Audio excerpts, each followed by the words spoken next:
So, no opening credits, no closing credits, all to pack in as much as possible into the next 27 minutes. Jonathan Clements here, back again, and for me it has been but 3 minutes and a coffee since I was last commenting on episode 4. For our heroines in Gunbuster it has been a few weeks, but for the people back on Earth, 10 years have passed since the Excellion left to fight the space monsters.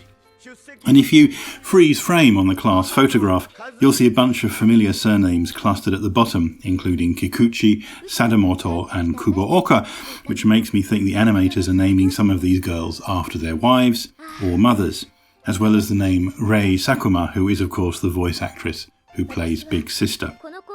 So here we have our characters experiencing the first strains of time dilation that is lasting for years, not mere weeks, and that's going to escalate even more as the story rolls along. The title of this episode, of course, Ai ni Jikan wo, derives directly from the Japanese title of Robert Heinlein's 1973 novel Time Enough for Love, which ironically had very little to do with time dilation.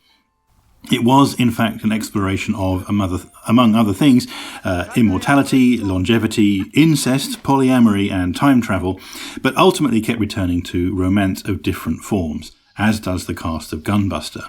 It was translated into Japanese in 1978 by Tetsu Yano, a prolific translator who was also an author in his own right, whose own Dagger of Kamui was itself turned into an anime in 1985. And a weird and somewhat dated comment here on the steps when Noriko says that she's around the age she should have been when she had a kid, which is to say the general assumption in 1980s Japan that women were welcome in the workplace until they were 25, at which point they were expected to get married and leave. The origin, of course, of the epithet Christmas cake for a woman who is unsellable after the 25th, a cruel and prescriptive set of societal assumptions that to some extent is being challenged today by Japanese women themselves. So, Masako Katsuki here, back playing Kimiko in episodes 5 and 6. Yuriko Fujizaki, who played Kimiko in the first episode, ends up playing her own daughter, and Katsuki takes over for the adult woman. Katsuki's done a huge amount of stuff over the years, but is probably most recognisable as Tsunade in Naruto, as well as, Sailor Neptune. A lovely bit of character work on the swings in the park here, as Noriko, still a teenager, swings away with gay abandon, while Kimiko, who is a mother approaching 30, just takes the time to sit down. There's some sort of proprioceptal transformation that comes across a lot of adults in their 20s when being on a swing is suddenly not the awesome fun it used to be when you were 5. I speak from bitter experience. But it's a lovely evocation of the way the difference in the distance that has come between these two characters. And some lovely confusion here, as Kimiko may or may not have fallen for some fake news. She thinks the Eltrium is an evacuation ship, the military say it's a battleship. It may be both, of course, but Kimiko is worried that she and her daughter are going to be among the 99% of people left behind when the Eltrium flies off and essentially abandons Earth to the space monsters. In his memoirs, Toshio Okada says that the idea was that Kimiko was actually right.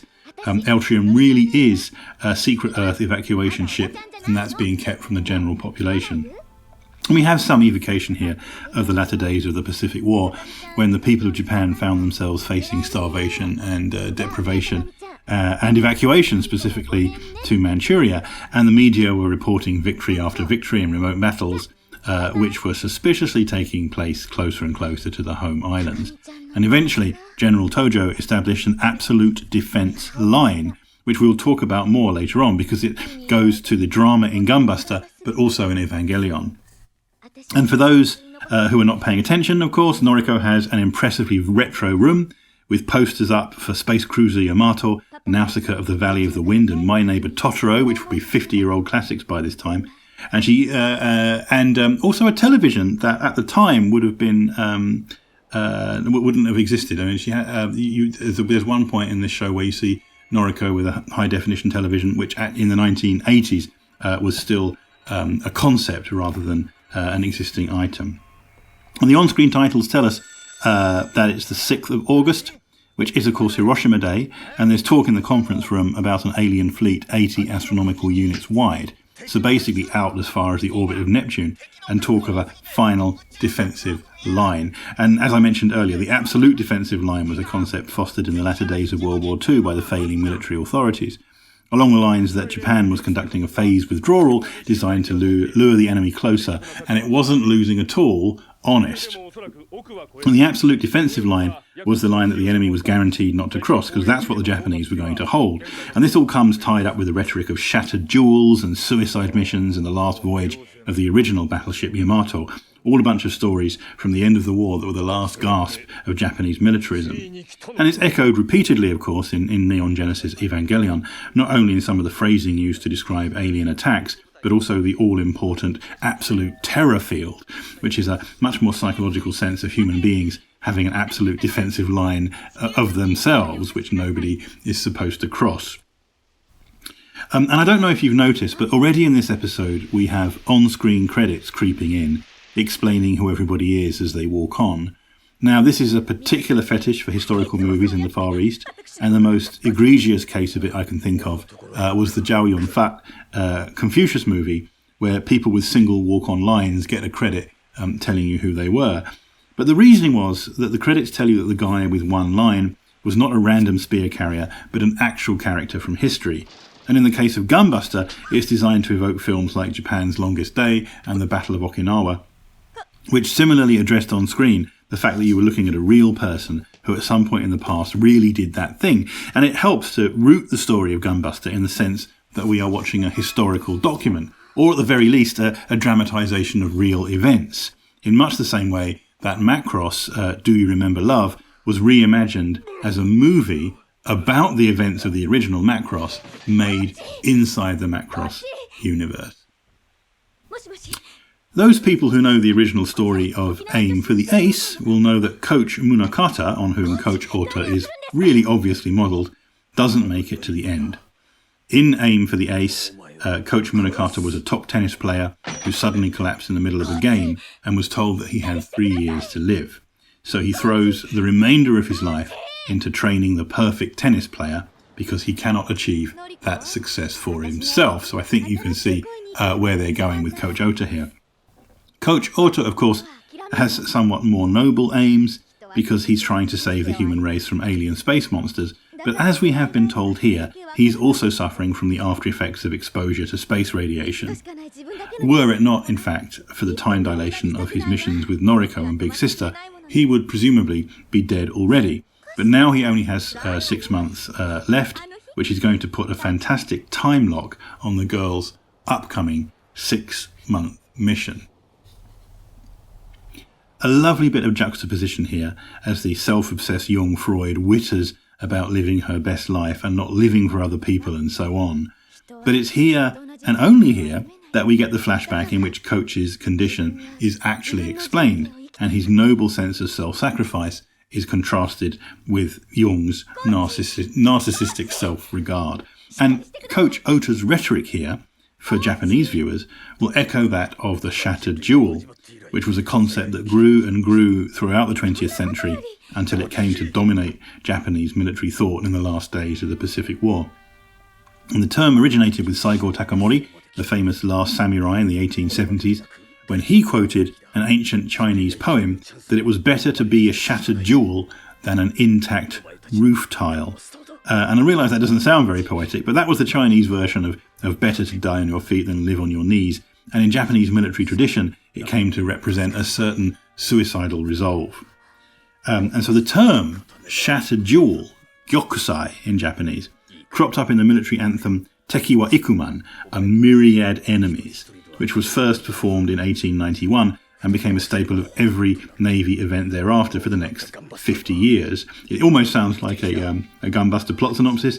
Tens of thousands of enemies may come, but they are rabble like so many crows. But even if they are not crows, absolute justice is sure to prevail. If you are routed, it will disgrace our nation. Dying in the advance is the honourable thing to do, rather than endure as a roof tile, be shattered like a jewel. So anyway, fast forward 50 years, and Japan is losing the war, and the Allied forces are getting closer and closer to the home islands, and there are increasing reports of suicidal defences of Japanese positions, and General Tojo tries to spin this as a good thing, as a new duty by the Japanese forces to die in as explosive and destructive a manner as possible, to delay the inevitable defeat, to hold off the Allies, to scare them so much with Japanese resolve that maybe they will make concessions rather than invade the home islands. And so these terrible defeats, these outrageous losses of life, are spun as Gyokusai events. They actually show up increasingly in the military dispatches as shattered jewels. It becomes newspaper shorthand for a battle in which pretty much everybody dies, and the enemy is left with nothing but ruins and ashes. And of course, this is what the human race is now facing in Gunbuster.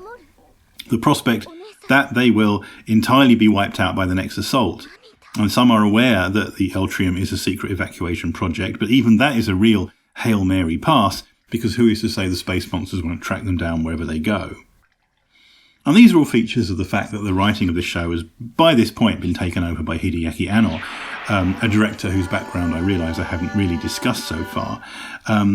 He's probably best known today, of course, for Evangelion, but he studied at the Osaka University of the Arts in a class that was destined to produce a number of super famous, super influential animators and advertisers and artists. But most notoriously, he ended up getting expelled, not for any misdemeanor, but for the very simple fact he was still only halfway through his course and he was already working as an animator on Macross and making his own films. And so he let his student dues lapse, and eventually they just refused to teach him anymore. Which is fine, because it wasn't too long after that he was applying for a job on the production of Nausicaa of the Valley of the Wind, and he was hired by Hayao Miyazaki to make some of the most difficult and eye-catching animation sequences from the film, including the appearance of the God Warrior. And Anno asserted, and I don't disagree, that it was more important for a career in the arts to have credits and jobs on his resume than to have a formal qualification. I don't recommend that path for people who aren't creative geniuses, though. Maybe get your diploma and then start stunting. But anyway, while I've been talking, Coach Ota has come up with this crazy scheme to create a black hole at the edge of the solar system at an unknown and potentially cataclysmic cost to humanity. And while he is describing this scheme, he makes reference to opening the Kingston valve on the ship, which shouldn't mean anything in the future, but in our time is a specific kind of device on a ship. A Kingston valve, for those that don't know, is the valve that allows water to be flushed into the tanks, sometimes for cleaning purposes, sometimes for firefighting, sometimes for regulating the ballast tanks on a submarine. So if you're trying to sink a ship in a specific place as part of a military operation to block a harbour, for example, then opening the Kingston valves is the way to do it. Train spotters among you may be impressed with the implied capabilities of the new Super Hikari Express, which manages to travel at 750 kilometres an hour, which is to say twice as fast as the current bullet train. So if you are watching Brad Pitt in Bullet Train, set in this year, the time from Tokyo to Kyoto will be about 30 minutes, so it will be a very short film. But in Gunbuster, you'll see from the rail map that the bullet train doesn't stop at Hakata, as it used to do back in 1989, but continues all the way to Naha on Okinawa. And that's another thing that dates this show, frankly, because a more realistic account of the future path of the train would go through Kagoshima, which the bullet train line 2 opened in 2004. So it's just a throwaway image on the wall in this episode. It's not a big deal, but I'm surprised that nerds like Gainax didn't give that a little bit more thought. Because, Noriko's HD TV was a concept, and I'm pretty sure the Kagoshima bullet train station was a concept in action as well. And when they go to Hawaii, by the way, there's a lot of... that's coming up later on. I'll cover that later on. Ignore me. Much of the mechanical objects, the fortresses, the spaceships, everything in this, are designed by Kazutaka Miyatake, who's responsible for a huge number of spaceship designs in Japanese animation over the last 5 decades. His big break came in the early 1970s when an image he drew of Mazinger Z, for which he was still a student. And by the way, American viewers, it is pronounced Mazinger Z, not Mazinger Z. It ended up being used as the closing credit sequence, so people got to see it over and over again for week after week. And he's the guy who took the descriptions of the powered suits from Robert Heinlein's Starship Troopers and turned them into actual images in the novel translation published in Japan in 1977, thereby heavily influencing the powered suits of Yoshiyuki Tomino's Gundam. So clearly a man with a huge influence on the traditions and tropes of Japanese science fiction. And he went on to become a founding member of Studio Nue, a design powerhouse behind many of anime's most iconic images. Once again, described by Yoshiyuki Tomino as a pioneer design house 20 years ahead of its field, which is, of course, why people keep paying them. And Studio Nue doesn't just work in anime, but does a lot of book covers for Japanese science fiction novels. So whatever images they come up with often form the seedbed of whatever creative elements come afterwards. But Miyatake has suffered some setbacks in recent times. Ever since a house fire in 2021 destroyed much of his work, injured him, and led to the death of his wife, and he's still on a long road to recovery. Looking over at his GoFundMe page, I see that fandom in the industry has really rallied round, and as of today, as I'm recording this in August 2022, they've raised $59,000 from a target of 18. But Studio Nue didn't design the Buster machine itself. That was handed to Koichi Ohata, who spent much of the 1990s as the character designer for many of the Toei Tokusatsu series. So also an incredibly influential artist and the sort of programs that Gainax themselves profess to be fans of. He's still working in animation today, but I don't see any super iconic robot creations from him in recent years. He seems to be working a lot more in storyboards. So as the Buster machines take off, Jung Freud has this fantastic Turbo Cow line, "You might not see her again." I'm sure the fan shippers will be all over that one, trying to guess what she says next, like if you can't be with the one you love, love the one you're with. For my sins, I spent much of last year writing a book called Japan at War in the Pacific about much of the real-world events that ultimately inspired this anime. And something that I think Gunbuster does really well is to convey the genealogy of ships, the lifespan of ships, that today's super up-to-date first-of-its-class dreadnought is tomorrow's old hulk, waiting to be scuttled. And it seems like only yesterday that Exelion was the most amazing ship ever built, and now it's a battered, condemned hunk of junk, the last act of which will be a calculated self-destruction, a very common tactic by the Imperial Japanese Navy, by the way. During the Russo-Japanese War, Admiral Togo very cunningly immobilized the Russian fleet at Port Arthur by just blocking them into the harbour by sinking a bunch of old ships at the entrance.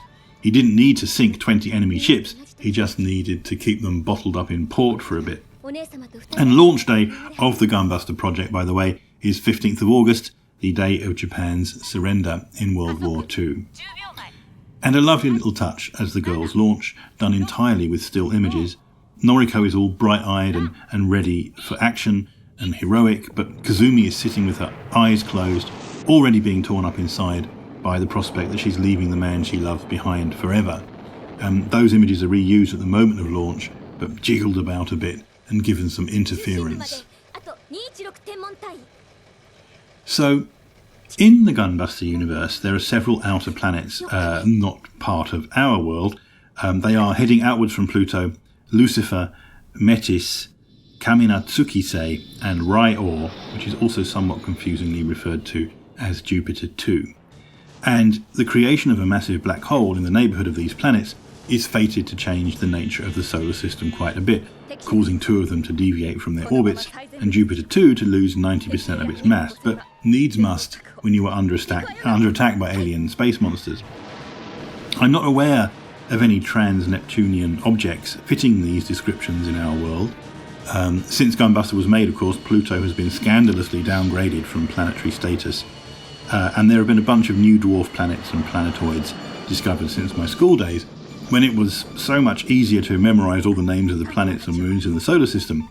Not so true any longer, as I have to struggle to remember Makemake and Vanth and Kwawa, not to mention all the planets made up by science fiction writers.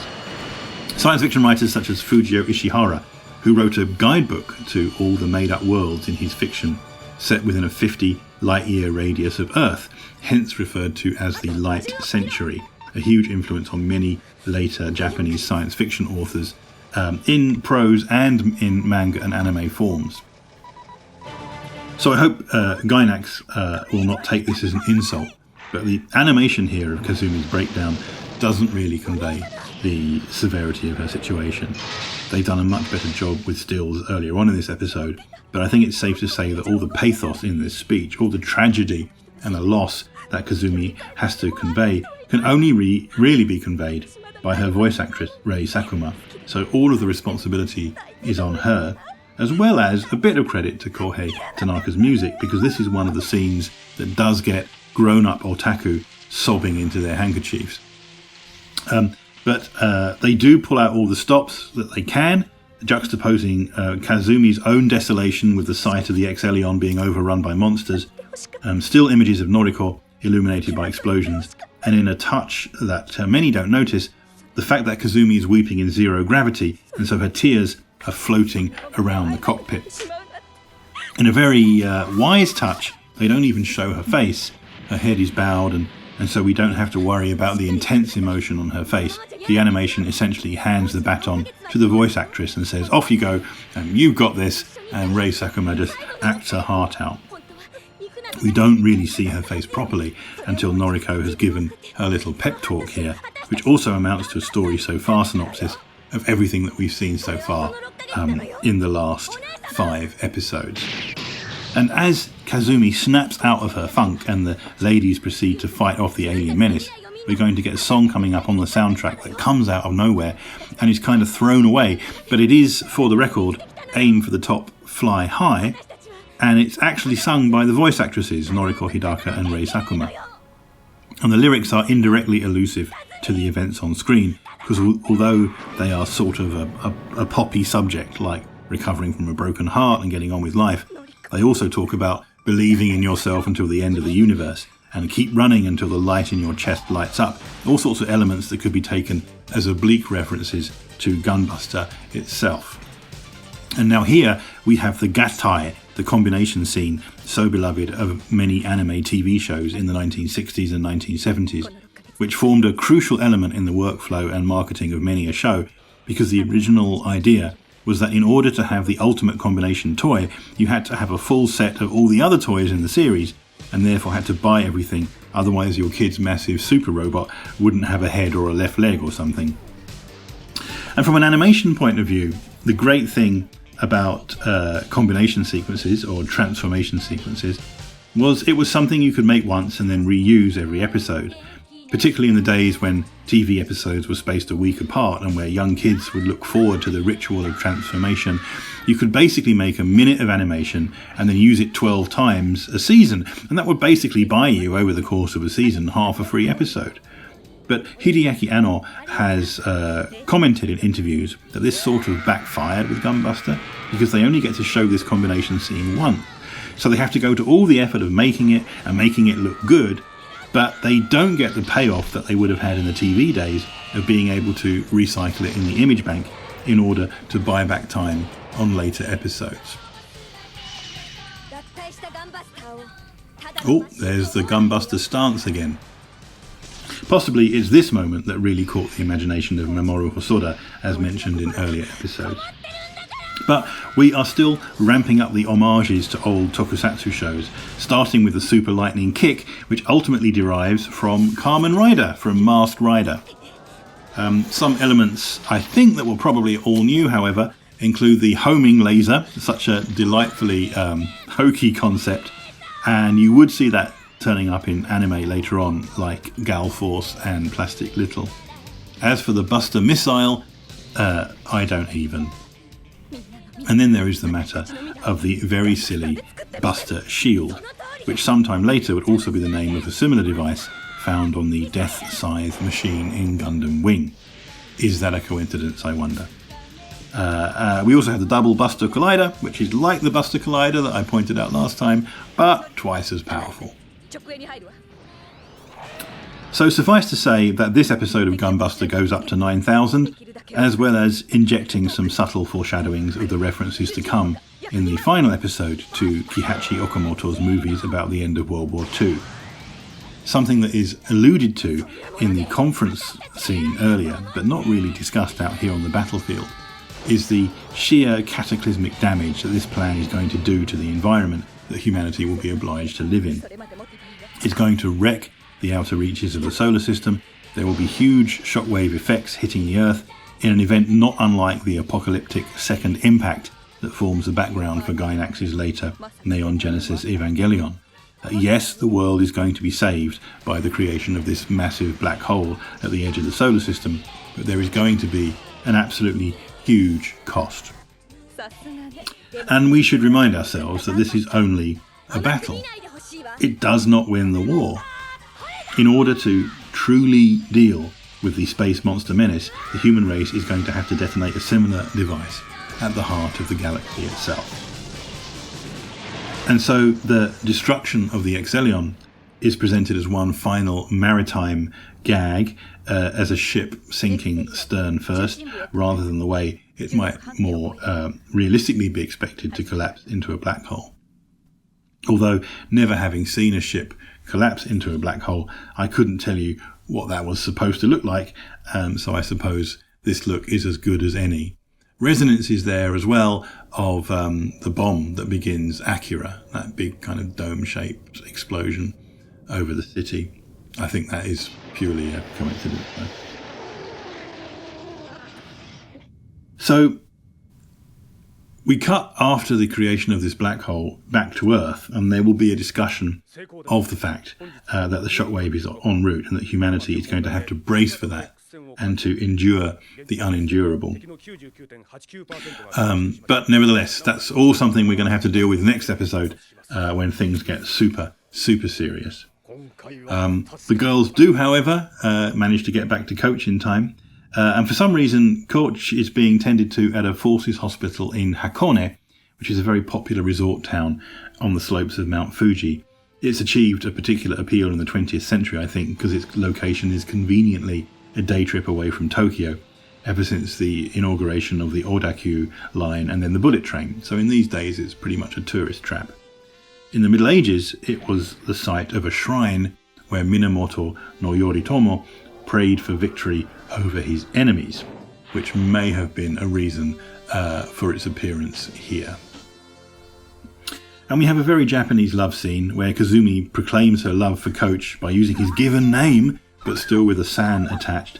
And this is a moment where any Western hero might grudgingly admit that he loves her too. But Coach is being very Japanese and just smiles, which is tantamount to a proposal, I would say.